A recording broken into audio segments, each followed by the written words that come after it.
Hello, this is another episode of Big Ocean Small Boat.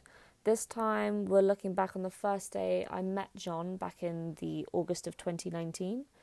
As this was our first meeting and John was a stranger I'd met online, I decided to bring a group of friends with me, all of whom I was hoping to be a part of the project, but unfortunately in the end it turned out it wasn't for them. This is Jacob with the green hair, Alex wearing the baseball cap, and Andy is filming. They're close friends of mine who I'd been working with at university studying film, so evidently this was an incredible opportunity that John was offering us.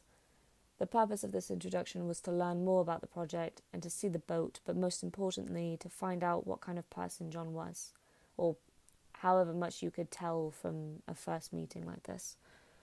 Luckily, things ran smoothly.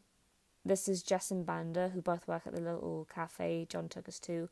He knows them quite well, and Jess was the one that had suggested putting an advert on Bumble and hit the right demographic for the crew, so it's largely thanks to Jess that I was able to take on this project. Once we set out on the boat, this being a first-time sailing experience for both Andy and Jacob, it wasn't long before we had a problem.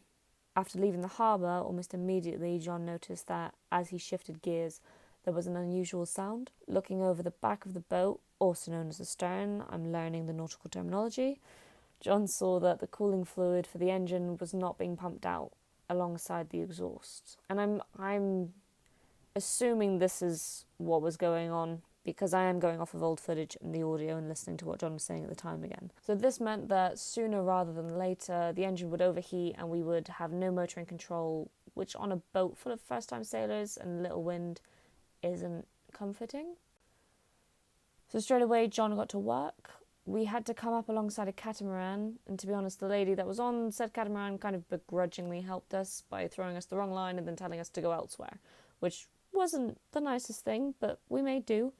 And luckily, there was a spare berth, and the boys were quick to help. They jumped off quickly, tying the lines, and although they were probably nervous and thinking, we haven't even been out for 5 minutes and already there's issues, but honestly, it was really fun, and to see that John knew exactly what to do and could calmly resolve the situation and instruct us in a calm and efficient manner was very important to me.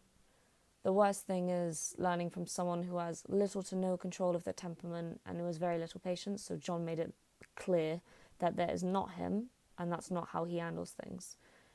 It's good to have someone like that to learn from. So as much as John was figuring out if we were the right fit for the crew, because this was, in a sense, a kind of interview, I think. I think John meeting us, he was trying to see if we were who he wanted on the trip. If we would be able to go through with such a long journey. As much as he was interviewing us, I was trying to keep a close eye to see if he was right for us as well. Because no matter how grand the opportunity or how once in a lifetime it may sound, you still need to suss out the situation for yourself and think, is this a good idea with all the glamour? Is this person someone I'm going to be able to trust or work with? Or is he just going to be someone I can work with? And the answer was clearly yes by the end of the day. Within 5 minutes, John had taken out the engine, he'd found the tubing that the Seaweed had blocked, and cut off the extra and fed it back through to get the cooling fluid running again. John would probably explain this better, but because of COVID, I'm editing by myself, so we won't be able to go back and forth and double check. But I'm pretty sure this is exactly how it happened. John may disagree, but we'll see in the comments. But for now, we'll say that's exactly how things went down.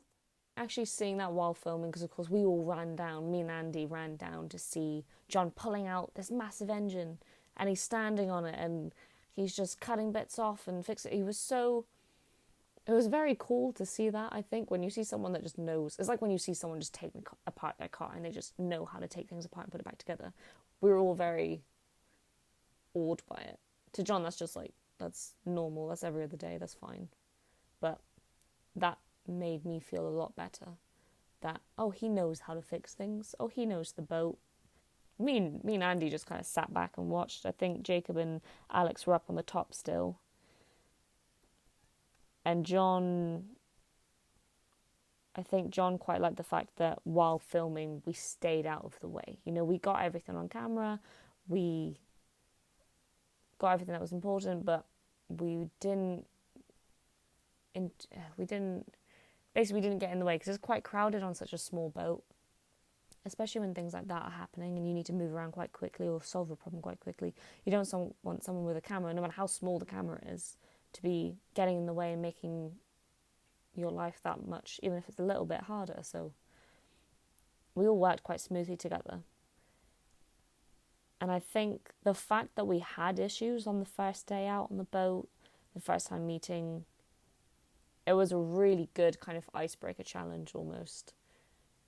And it helped me see what John would be like even if it's a small moment of crisis. You know, there's a problem, you don't know what it is. It was good to see how he would respond, and it was also good for him to see how we would respond. It was just very relaxing. I remember just feeling so comfortable and happy, and just immediately was thinking, this is what I want to do. I'm going to work towards this. I don't care if I'm the only one that's 100% in. I want to do this project. I want to do this trip. I could just tell there was so much to learn here. There was just so much I could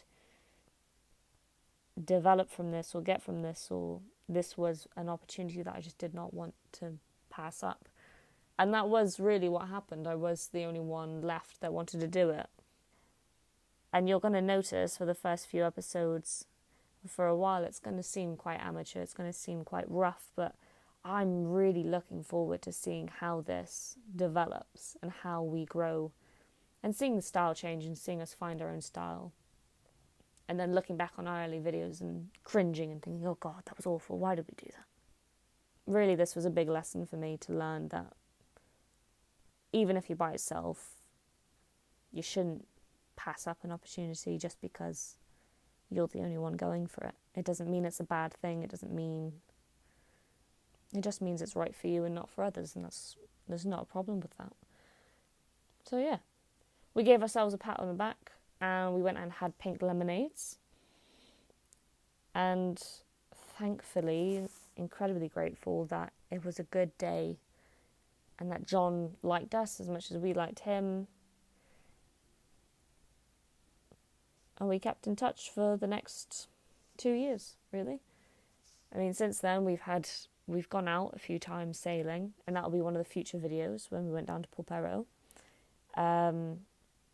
I saw dolphins for the first time. I always remember that. I shouted so loudly. I was obsessed with dolphins when I was little. And I saw them for the first time going down to Pulpero, and that was amazing to me. So I'm really excited along this trip. The amount of things that I'm going to see that are just going to completely blow me away. I get so jittery thinking about it. And yeah. And luckily we came across Amandine, who was just perfect. She just fit right in. Within 5 minutes of meeting her, me and John were both nodding our heads, smiling. She's the one. She's great. Keep her.